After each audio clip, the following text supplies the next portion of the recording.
প্রকারের মানুষ জানো তো পৃথিবীতে অ্যাভেলেবেল আছে। ঘাড় কেন কাত, আমি এক জাত। সেই প্রকারের মানুষকে বলো তো? ইয়েস, আমার স্বামী গোপুচন্দ্র।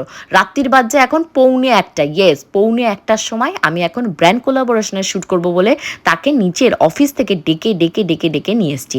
এসে সে অর্ধেক ঘুমন্ত অবস্থায় আমার শ্যুট করছে। আজকের শ্যুটটা ছিল একটা বিউটি প্রোডাক্ট, ওই ধরো না ফেশিয়াল হেয়ার রিমুভার।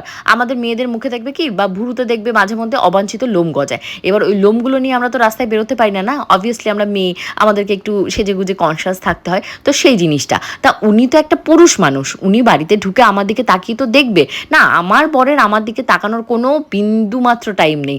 পৃথিবীর মানুষ আমার ব্লগ ভিডিও, আমার শর্টসের ভিডিও দেখে কমেন্টের বর্ষা বইয়ে দেয়। আর একটা শাড়ি পরি, একটা সুন্দর করে সাজি, আমার বর একটা পর্যন্ত কমপ্লিমেন্ট এখনো পর্যন্ত দেয়নি। আমার বর কিন্তু এই সমস্ত ক্যামেরা কি করে ধরতে হয়, ভিডিও কি করে এডিট করতে হয়, এই সমস্ত জানে না। কিন্তু না জানলেও একটা তুমি কন্টেন্ট ক্রিয়েটারের হাজবেন্ড, ন্যূনতম বিদ্যা তো তোমার পেটে থাকতে হবে যে ক্যামেরা কোন অ্যাঙ্গেল থেকে ধরলে আমার ভুরুর চুলগুলো দেখা যাবে।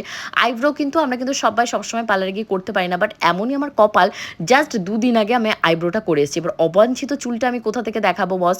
তার জন্য কি করেছে, আইব্রো পেন্সিল নিয়েছি, নিয়ে দেখতেই পেলে আপার লিপসের চারপাশে আমার আইব্রোতে এরকম কালো কালো স্পটের সৃষ্টি করলাম। কিন্তু সেটা তো হচ্ছে না, ব্র্যান্ড থেকে বারবার করে বলছে অরিজিনাল হেয়ার লাগবে, বাট অরিজিনাল হেয়ার পেতে আমি কার কাছে যাব? না পেরে আর কার কাছে যাব? আমার বরের কাছেই গেলাম, গিয়ে আবদার করলাম যে গপু তোমার ভুরু দুটো দাও, তোমার ভুরুতে তো অনেক সুন্দর সুন্দর চুল রয়েছে, দাও সেগুলোকে একটু তুলে দেয়। মানে উনি হবে না, উনি রাজি না তো রাজিই না। আর আমার দেখো হেয়ারের গ্রোথ তো যেমন কম, আমার আইব্রোর হেয়ারের গ্রোথও সেরকমই কম। এই 2-4টে হেয়ার রয়েছে, যদি সেগুলো আমি কোনোভাবে এদিক ওদিক লেগে বাই চান্স উড়ে যায়, তাহলে এমার্জেন্সি এমন হবে আমি ঘর থেকে সিরিয়াসলি বেরোতে পারবো না। ওই যে একটা কথা আছে না, যেখানেই বাঘের ভয় সেখানেই সন্ধে হয়। মানে দেখো আমার বড় আমাকে একবারও বলেনি যে প্রিয়াঙ্কা তোমার গালের সব চুল উঠে যাচ্ছে। কি করেছি দেখো, এই মুখ নিয়ে কি করে আমি এখন রাস্তায় বেরোবো? এই দেখো এই পাশে হাফ নেই, এই পাশে হাফ। পুরো ওড়াতে গিয়ে কি বাজে হয়ে যাবে? পুরো উড়ে দাও, উড়ে দাও।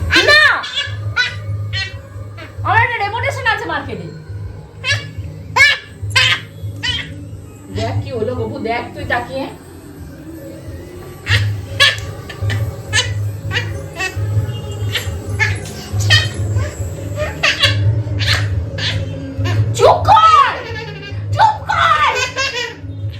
আমি কিন্তু হাল ছাড়িনি। মনে মনে এটাই ভেবে নিয়েছি চোখের জল যদি ফেলতে হয় আমি ফেলবো না, দুজন একসাথে ফেলবো, গোপুচন্দ্রকেও কাঁদাবো। তাড়াতাড়ি করে বলেছি যাও চোখে মুখে জল দিয়ে আসো, ঘুমে ঝিমুটি কাটিয়ে ঠিকঠাকভাবে আমার শ্যুটটা করো, যাতে ব্র্যান্ড থেকে রিজেকশন না আসে, একবারই যেন পাস হয়ে যায়। তো তারপর বর একটু নড়ে চড়ে বসেছে, চোখে মুখে জল দিয়ে ঘুমটুম কাটিয়ে আমাকে ঠিকঠাকভাবে করেছে। ব্র্যান্ড থেকে এখনও কোনো রকমের ইনফরমেশন আসেনি, দেখা যাক কী ইনফরমেশন আসে, সেটা তোমাদের সাথে পরবর্তী ব্লগে শেয়ার করবো। আর যদি থাকে প্রোডাক্টের কথা, প্রোডাক্টটা কিন্তু সত্যি ভালো।